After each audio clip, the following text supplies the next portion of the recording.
Good morning, guys. 4 o'clock ng umaga. Aalis si Tami. Trabaho siya. Punta siya ng Brooklyn. He doesn't like to go to Brooklyn. Parking sucks. Driving there sucks. Everything about it sucks.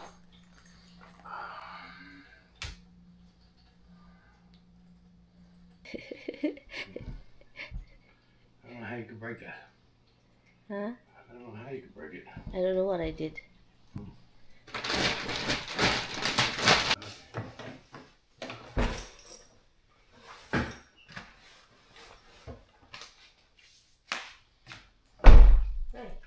Love you, on. I love you, Mom. Love you too. Have a good day. Stay inside where it's cooler. Probably Because it's gonna be hot doing the today. most. It's gonna be hot today. Oh, listen. Yeah.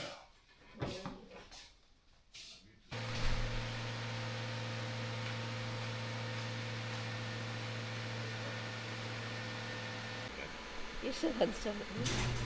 I love you. You too. Bye, on.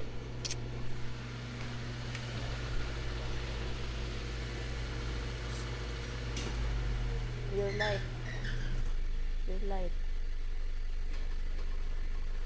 I'll talk to you later, huh? I'll talk to you later. Bye-bye, love. Careful, ha?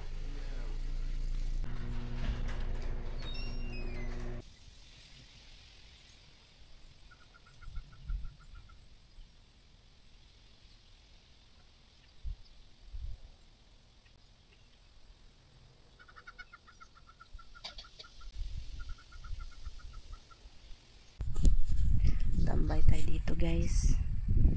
Masarap magtambay-tambay. Kasi basa yung buhok ko. Kailangan mag-dry. Sobrang basa. Pabayaan lang natin. Dito tayo sa ilalim ng kahoy. Pasok tayo, guys. Kasi meron akong narinig na baril. May narinig ako na sumigaw. May bahay doon sa ibabaw na sobrang mahal. Palagi yan silang mag-shooting. So marinig namin na nagbaril-barilan. Baka nagtira-tira ng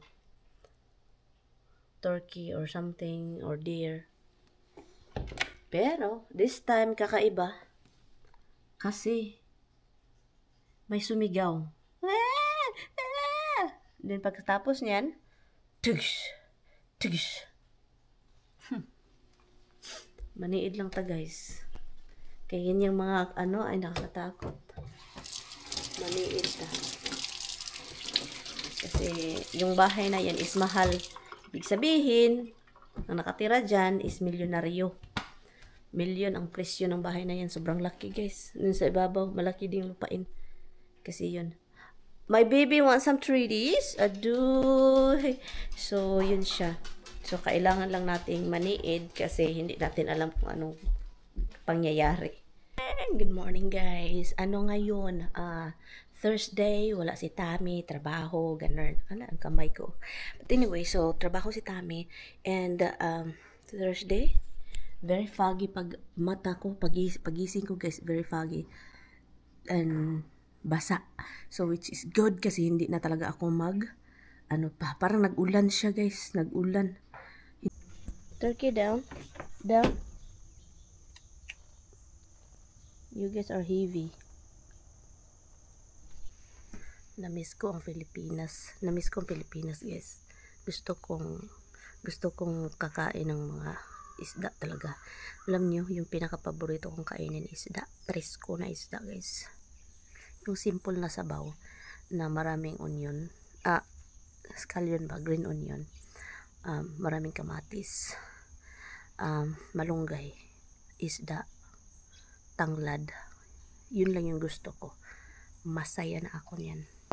So yun, guys, nagbili ako sa TikTok ng para siyang vacuum na may cutter, na may basta iba't ibang klase. Para sa aso, kasi yung aso ko ang hirap nilang putulan ng buhok, at saka also vacuum siya, guys. Kapag magputol ka or magbrush sa mga aso ko, diretso na sa vacuum. So, ang ganda. Look, oh. Look ito, guys, oh. At ang dami niyang attachment. Meron siyang pang brush. So, meron siyang pang brush dito. Meron din siyang pang cutter. Yun, ang daming buhok na lumalabas. Nilabas ko siya galing dyan. No, spoiled boy. I know. You wanna go, Okay. I will leave you up. Go. Okay, bye. Mama's not going up with you. Which one are you going? You go in or up? Andun na sa taas, guys. Ang init doon, Hubs. Ay, nako. So, sobrang init, guys. Hindi nga ako bumili kami ni Tami ng mulch, diba? So, ito siya, guys. Ang gagawin ko is maghanap ako ng lugar na naman ito kasi kailangan kong hanapan ng lugar kung saan ko ito lalagay. Kasi ang dami ng gamit dito. Pero sobrang gamit ko siya, guys. Ang dami niyang attachment. Meron din dito yung parang vacuum, ganun sa mga At saka, meron ding ganito, vacuum para sa couch ba? Kung merong mga buhok sa maganda, guys, gamit na gamit. Hindi siya katulad ng mga vacuum na ang laki-laki. Maliit lang siya, Kung mag-apply na ng citizenship, guys. Ayaw ko talaga sana, Pero kailangan kong mag-apply online. Hindi ako marunong. Nag-start naman ako matagal na, Nag-start ako matagal na ng tawag nun.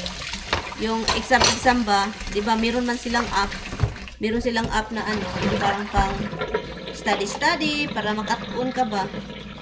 Para matuto ka na mga question habang hindi mo pa feel mag-exam or mag-apply ng citizenship, alam mo na yung mga questioning. So, yun, matagal na ako, guys, na talagang natuto. Pero ang problema ko kasi is yung yung wala gana. Hindi ako ginaganahan mag-apply. Kasi masayon mag-apply, Madali lang mag-apply online. Pass ka lang, magbayad, ganun. At pamahal kasi din, kaya na ako. Noon, naalala ko, yung citizenship noon, 500 total. Naalala ko, mga kakilala ko noon, $500 lang yung citizenship. Karon probably, mga umabot na ng mga almost 1,000, I'm not sure. Pero, kaya, sabi ko na, kailangan ko na talaga, kailan pa ako yung mga tag 2,000 na ang application, ang mga mag-apply na, pamahal ba? Ito yung mahala. Sabi ko, pamahal siya ng pamahal, every year mag-add. Hindi ko alam kung bakit ganyan. Walang choice in the Merian kundi mag-apply. And then, I think I heard something about dual citizenship na you're not allowed anymore. I'm not sure, baka fake news yun. Baka fake news na naman kasi ang dami kasing fake news sa mundo. So, kaya, ang katikati ng mga tubong, mga bulbul. Katulas, mga bulbul. Kigwa. So, yun siya. Kaya, maisip ko na, yun, meron akong nakikitang post sa Facebook kasi na bawal nang mag-dual citizen. Filipino ako, pero andito ako. Wala akong choice. Kasi, andito yung asawa natin at hindi pwedeng iwan. And then, andito na yung ating mga kabuhayan. Andito na yun lahat. So, yun, isip-isip na lang pag may time. I-harvest natin itong ating sitaw, guys, kasi ang dami na. At alam nyo naman itong sitaw, kapag namatayan ng bunga, mamamatay dahan-dahan din yung puno. So, kaya yun yung kinakatakutan ko kasi ayaw ko, ang dami pa niyang mga bulaklak ba. But anyway, so yun, ang dami nga. At saka pati si Tami na tulaling sa mga harvest ko kasi lately talaga ang dadami. At alam nyo naman itong sitaw, marami for like 4 harvest and then the next harvest hindi na siya masyadong marami. Yun yung na-notice ko, guys. Hi guys, tignan nyo guys. Aray. Look, tignan nyo. Oh, ang dami. Guys, look. Oh, ang dami. Ito yung sabi ko. Ang string beans kasi, itong klase ng string beans, sobrang, sobrang saya kapag mag-harvest talaga nito. Kasi talagang, grabe talaga. Magbigay ako sa kapitbahay. I think she's over there. She's outside.